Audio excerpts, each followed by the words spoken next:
Monsieur Bastien Marchive.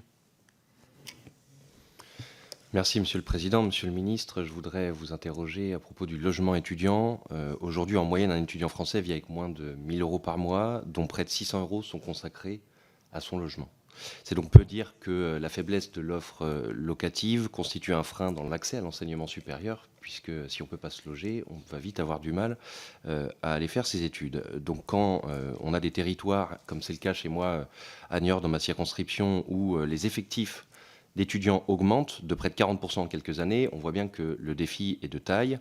Il est de taille pour les jeunes de Sévrien, évidemment, mais aussi pour tout un territoire qui va bénéficier de ce dynamisme apporté par des jeunes qui seront diplômés et qui permettront à nos entreprises ensuite de continuer à se développer.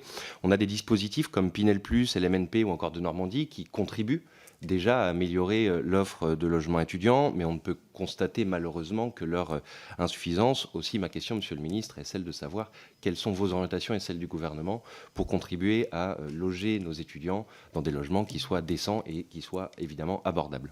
Je vous remercie. Merci, monsieur le député. On a une problématique, effectivement, puisque tous les Français ont du mal à se loger. D'ailleurs, il ne faut pas opposer un public à un autre. Mais vous avez raison de le souligner, notre jeunesse est celle qui est la plus en difficulté pour se loger correctement. Ça passe par des solutions, des mécanismes que vous évoquiez, pour faire en sorte de leur donner de la solvabilité. Je pense notamment à des garanties type garantie Visale qui pourraient être encore plus ciblées sur le public jeune. C'est des choses qu'il faut qu'on réfléchisse ensemble.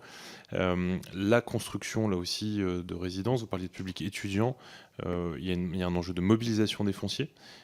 Et probablement parce que c'est ce qui serait, me semble-t-il, le plus adapté, de la reconversion de bureaux en logement étudiant, puisque il est plus simple de convertir des bureaux en résidences gérées et d'être plutôt sur des toutes petites choses, des petites chambres, je veux dire, c'est le plus simple.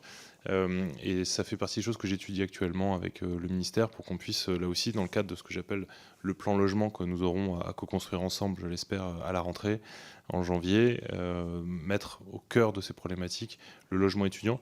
Et d'ailleurs, ce qui est intéressant dans les premières réflexions, les premiers retours que j'ai, c'est qu'on voit que les seniors ont également en bout de chaîne des grandes difficultés à se loger.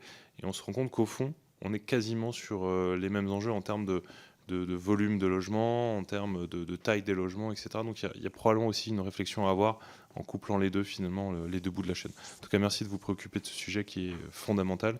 Et vous avez raison, si on n'est pas capable, dans un pays, de loger sa jeunesse, alors on n'est pas capable de lui garantir un avenir.